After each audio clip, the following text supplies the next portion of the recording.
And we're back. All right, guys, stop. No, we're not in the matrix right now, okay? No, we're not. Okay, so you guys know how to print. So input. What are the three ways with the default input? So if I just have X is input, what is X going to be? Whatever I type in. Correct.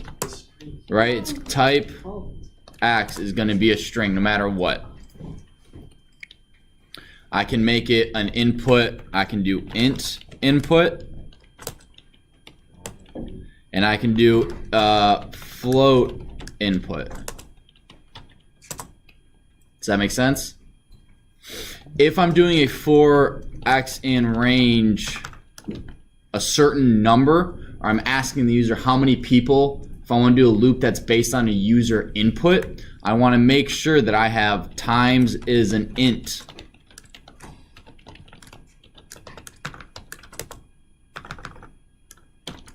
And then, 5. And now I can go for X in range times print Rex Quanta. Okay, but if I did this instead of times, I do float, and I type the same thing, 5, not 56, 5, and then I get an error because it's saying my float cannot be interpreted as an integer. Interpreted. Interpreted. Blake. How do you break an infinite loop again? Control C. You died. We just went over that, Blake. We did? Yes, Josh asked that same That question. got pretty high. Pay attention! Bow to your sensei. Butter sensei. I love that. I love that line. So let's say I have a number 42. Okay, 45. And I want to print Zach is plus 43 plus years. I'm not 43 years old, by the way. All right, so I want to print this. What's the first thing? If I hit enter right now, what's gonna happen? I'm gonna get an error. I cannot concatenate integers to a string. So how do I change that? How do I fix that? You do str format. I could do str. I could format 43. The easiest, simplest way is to make it a string. I could do commas, but then I'd have to get rid of the spaces in between here. Totally a valid thing. I can do this and go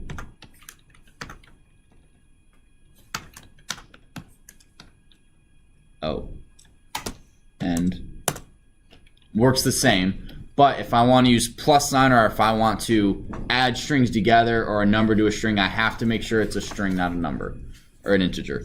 You guys understand you can go from an integer to a float and back. So if I have a float, x is 43.6. Oops. Oh, it works. Okay, so I want to print x. I'm going to get that number. If I print integer of x, I'm going to get 7. And if I do y is integer of x, what's y? 7. Nick? Oh, 7. Okay, well, I want to go back to the 7.1. So I do float x. What's going to happen, Nick? It's going to show 7 points y. Oh, wait, not float x. I want float y. Now is it going to... 7.0. It's going to show 7.0? Who agrees with them? Wow. 7.0. Now, why? I thought it was going to show 7.16. 6666667. Who could explain why that's not happening? Adam? Because you already rounded it to an integer. Exactly. So this right here, y is the integer version of x, meaning y is 7. If I make 7 a float, that's 7.0. Because if there's no float, if there's no decimal after a number, it just adds the .0, the 0.0. Make sense? Okay. String float, blah, blah, blah, blah, blah. You guys have done that.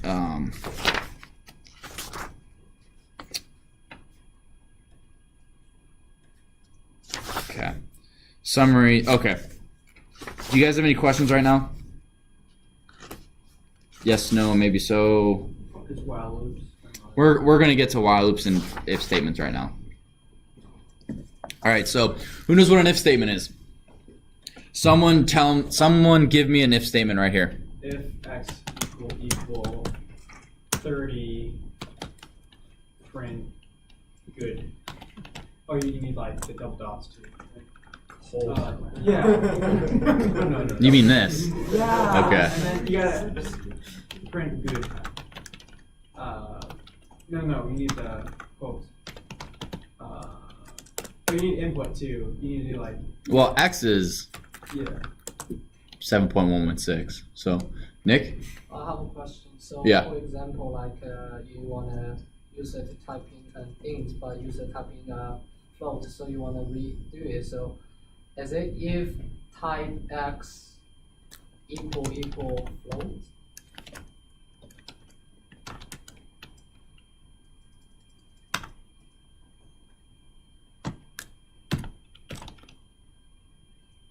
Just do like is int. You can do that, but I'm trying to do it with using type. I've never actually tried this before, so.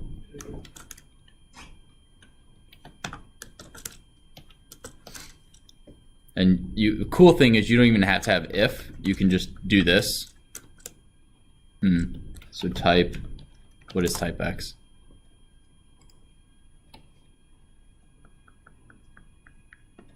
But what you can do is you can go if, so you can do X dot is, what is it? You can have is digit, is alpha, is lnum. Is int. Well, could you do a for loop and then see if there's a period or? You can, but that's not the easy way. There's I know there's a way to do it, I just can't remember. It's like is num or something? No. Oh, that sounds right. Someone showed it to me and I've never used it honestly. So hi is there an is? So you have int is absolute is lnum is decimal. So x dot is decimal. Did I do that right? Apparently not, Zach. Okay, I screwed something up. Let's look at is decimal 129 to 130. So we're going to go to 129.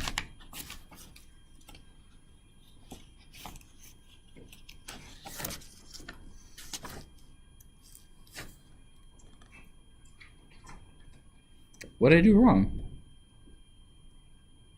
Maybe I got if x dot is decimal.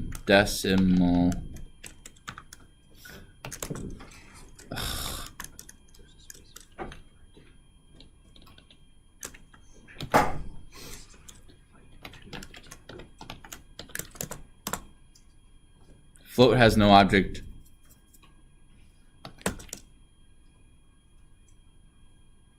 I don't know. I will look that up and figure it out for tomorrow, or for Monday, or for whatever, Friday. When I say tomorrow, I mean whenever we have class next. Input, flow control. Okay. So you guys are good with if statements. What are the two possible the two possible values for a Boolean expression or a Boolean variable? True and false. True and false. Yep. So I can have x is true, and I can have y is false. Oops. I wish it would stop being stupid. X is false, so I can go if x print x is true. So if we don't want to have to do if x equal true, by default, if you just have if x and it's a Boolean, it assumes if x is true. And if you do, and if I had, what does this mean? If not, yes. If x is not true. Yes, x is false. Oh, flash. That's wrong. But since x is true, is this a true statement? Yeah. Wait. If not x, So then no, it's false. right? That this Boolean expression would be true if x was false. I found it. Yeah, Micah's like, oh my gosh. I just found how to do it. Oh, you did? Yeah. How do you do it? First, you store the type x into another variable. Oh, so x is, oh no, y is type. Type x. And you use y equal o or bool. It will give you true. No. Don't use any of the. Yeah, I don't know how to say it. Yes. Oh, okay. Nice. So y equal int. Oh, okay. Y equal string. Cool. Thank you. There we go.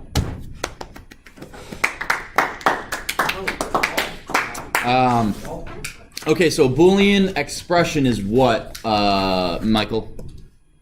Give me an example of a Boolean expression. Sure. No, that's a Boolean value. Oh.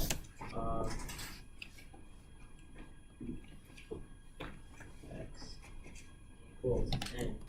X equals 10. Yes, it's the x equal 10. That's the Boolean expression with a Boolean variable and a relational operator. Mix of Boolean and comparison. So you can do if, okay, let's do x is 9 and y is 8. If x equal 9 and, you guys remember that you can throw and in there Yeah. to have multiple ones. You can also have or not, or no. If not. So if x equal 9 and y equal 8, print great. I can't even spell great. It's okay. That's why I'm a programmer. I don't have to spell. A computer will check my spelling for me. So if I have gosh, I wish it would stop the. So if x equal 10 and y equal 8, will I get great or nothing?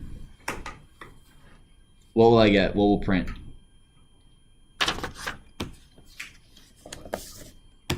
Nada. Because this has to be true, this Boolean expression, and this has to be true with the and. Is x equal to 10? Oh, You can do an elif, but not yet. Is x equal 10 true or false? Guys, am I gonna have to split you two up? No. His stomach just made a really weird noise. Okay. Is x equal 10 true or false? false. Okay. Y equal 8? True. It's true. What if I don't care? What if I only care if this is true or that's true? What can I do? Over. Kind of gave it away.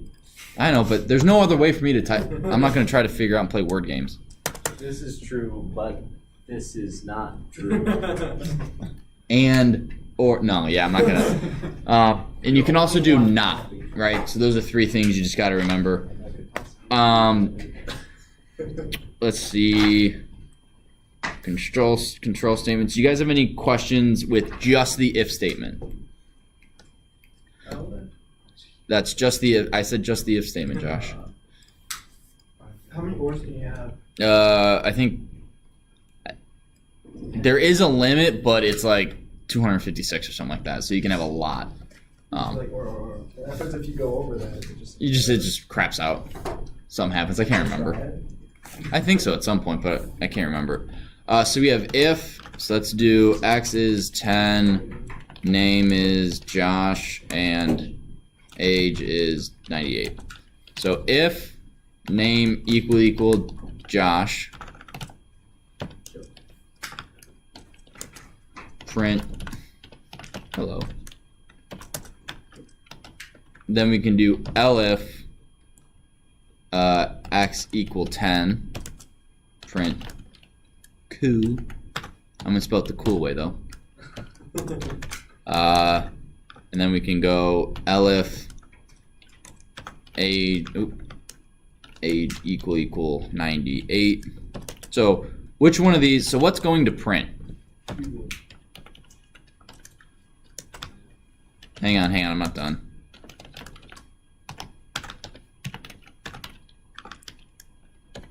So when I run this, what's going to print? Hello. What else? Adam? Nothing. Nothing? You guys sure about that? I would hope. Yeah. What? Why'd I have to save this again? You're in the. I know. I must have gotten rid of the other one. No, I never saved it. So this will be in student resource. I need to show you how you get that. That's the wrong Make one. your file manager black. Because it's easier on my eyes. No, how do you do that? It's in display. You gotta turn on dark mode or something. I can't remember. Invalid syntax. Oh. What's my error? Invalid. Equal. Good catch. So it's just printing hello. Who can explain that to me? Adam. The if condition is met, so it doesn't go to the else if. Correct. With this if statement, if this is true, everything else in this if statement block is rendered moot. If I had this as an if I had all these as if I had this, what's gonna print? Josh and cool. Hello and cool. Hello. And if I had this as all if statements, what would happen? Same thing. Now, if I made this 9, 1, and Osh, now what's going to happen?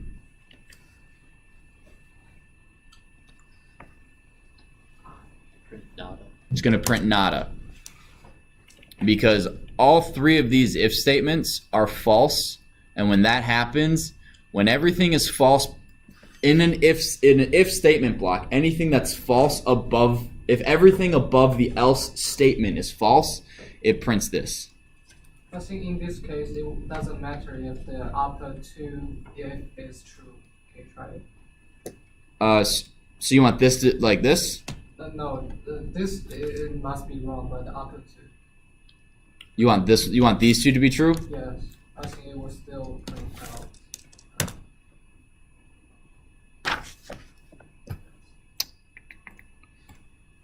If that's right.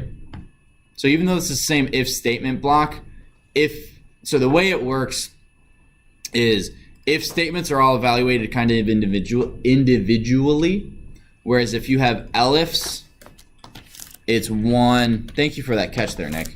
It's essentially one block. So I'm gonna write this on the board. It might be a little easier to understand. So if I have if blank code, if blank code, if blank code, and then else, this is its own kind of thing, this is its own kind of thing, and these are evaluated together. If this is an elif, and this is an elif, this is all evaluated together. Make sense? Typically, if you only want one output, have if, elifs, and else. If you want multiple outputs for the same thing, for the same number, then you do if. Make sense? This block right here, if you have if, elif, and else, will only give you one output. Only one of these sets of code will be evaluated. One sec, guys. Whereas if you have if statements, you could have this set of code, you could have this section of code be executed, you can have this section of code be executed, and then you'd have one of these. Either or. Make sense? Josh? Yes, no, maybe so? Okay. Robert and then Blake with questions. Can you end on an elif? Yeah. Is elif gonna be like important for Yes. this class? Yes. Because last year for intro you said it like wasn't important. I feel like I would have said it the other way. Like Because I like never used Aleph. very okay. So did I force you to use elif over if? No, if that's what you're talking about. But it is more important now to understand the difference between if and elif. And basically, like I said, if you want only one output, if you have a bunch of, if it's this, do this. If it's going to be this, do that. If you only want, if you only want one of those do that things, you want if, elif, else. If you want to make sure that, oh, if it's this, I want to output this, but if it's also this, I want it to output this, and you want multiple outputs for one thing, that's when you use just a bunch of if statements. Did you have a question, Paul? So if they're all just individual ifs, would you need an else for each individual if you want to evaluate each of them individually? See if there's anything. It depends on what you're evaluating. So if it's a word, do this, else do this. If it's a number, like if you have, you know what, I'll just say mess around with the if statements. Pick something. I think I just ripped a button in my pants. Great. Just mess around with if statements on your own and be like, well, what happens if I was trying to do this? What would output? Because you could come up with almost infinite number of, what about this? What about this? And I could go through them, but I don't want to waste everyone's time. So if you do have questions, go through the book, double check, and be like, well, this is a weird type thing. All right, let's see if I can get through chapter 2. If statements, elif statements. The cool thing, yes, okay, so we're going to get loops, and we're going to learn something that we didn't learn in intro. So you guys remember for loops, right? For x in range 10, print x. Right? I don't need to define x prior to a loop. So I could do for Nick in range 10, print Nick. I haven't defined Nick at all, but that's okay because Nick gets defined in this for statement or this for loop. Does that make sense? Nick. What if you give an initial value for the variable? It gets rewritten. 1. Why? If you give an initial value for the variable equal to 1, we only want 9 times. 1. So Nick equals 1 and then do this. Yes. It rewrites it. So if I do Nick is 1, Nick is 1, and then I do Nick is 100, and then I print Nick again. This definition rewrote that one. So when I have something like this, I have Nick equals 1 for Nick in range print Nick. This variable takes on the numbers in the range. Do you guys remember what range is? Range of 15 is what numbers, Micah? Yeah. Isn't it 0 through 14? 0 through 14, yep. How many numbers are in 0 through 14? 15 numbers. That's why it makes sense. So Nick just takes on the values 0 through 9 and prints them. So that's why we have 0 through 9 instead of 1 through 10. What's the easiest way to have this say 1 through 10? Just put it in. Or Easiest way for me is plus 1. But what you're saying, Josh, is to go 1, comma, is that it? It's 1, comma 11. And then I get 1, 2, 3, 4, 5, 6, 7, 8, 9, 10. So that's our for loop. We're going to do a while loop. While loops are, who remembers my terminology, is a what-based loop? oh yeah. Condition. While is a condition-based loop. So that's basically saying as long as something is true or false, depending on how I do it, as long as blank, do this. So what we're going to do is while, let's do x is 0. While x is less than 10, we are going to print hello. Oh darn, how do I stop a never-ending loop again? Control C. Control C. Now why did that not work? While x is less than 10, print hello. Why is this right here a never-ending loop? X is not changed inside the loop. Because x is not changed inside loop. So then if I go x plus equal 1, it's only going to print 9 or 10 times, I think. 9. Wait, isn't that just x equals x plus 1? Exactly. Yep, that's exactly it. It's a shortcut.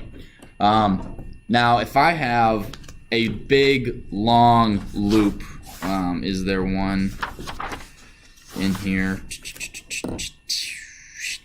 All right, so here we go. You guys break and continue, right? Break breaks you out of the loop. Continue starts the loop over.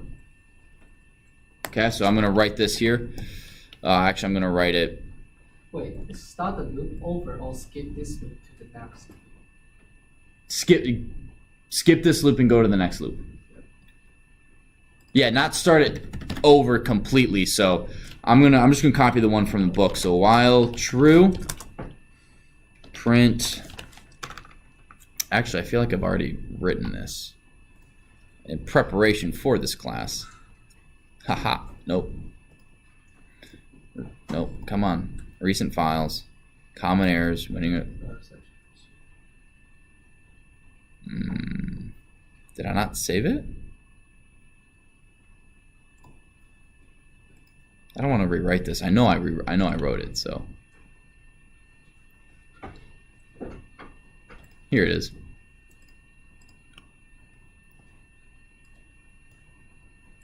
That's later in the class. We haven't gotten there yet. So this right here. So who are you? Name input. If name doesn't equal Joe, continue.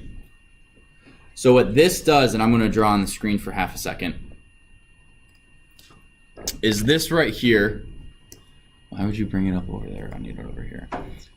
No, now I can't see the left side of the screen. No, come on. There we go. So we start off here, right? I wonder if, can the people, yeah, okay. So we start off here and then it prints who are you? Oh my gosh. Prints who are you? We enter in our name. If our name doesn't equal Joe, it continues, and then it comes back up here and starts that, goes to the next loop. And it will stay here, and it will continue to do this and just be stuck here until name equals Joe. Once name equals Joe, then it comes to here. Then it starts doing this line of code, this section of code. Print what's the password? Same thing. If we get password wrong, it'll jump us back up here. So if we type in our name Joe and then we screw up our password, we then have to type Joe in again, otherwise we go back to this loop up here. Now this loop is in the book and it's also on your student resources. Those of you who were here last year know what student resources I'm talking about. Everyone else I'll explain to you in just a second. Break, what break does is it shoots us out of the loop. I'm going to erase all this. It shoots us out of the loop and then we go right there. So break will get you out of any loop, whatever it is. Now if you have a loop inside of a loop, I can't remember if it breaks you out of just the first loop or if it breaks you out of all of them. I think it's just the one. Continue takes us up, break takes us down. So you continue up, break down. Does that make sense? Don't worry, you can go through the video again because I'm going to upload it after class. Questions? Was that a question, Adam, or no? That was me. Oh, okay. So I'm going to show you guys real quick. I'm going to stop this recording.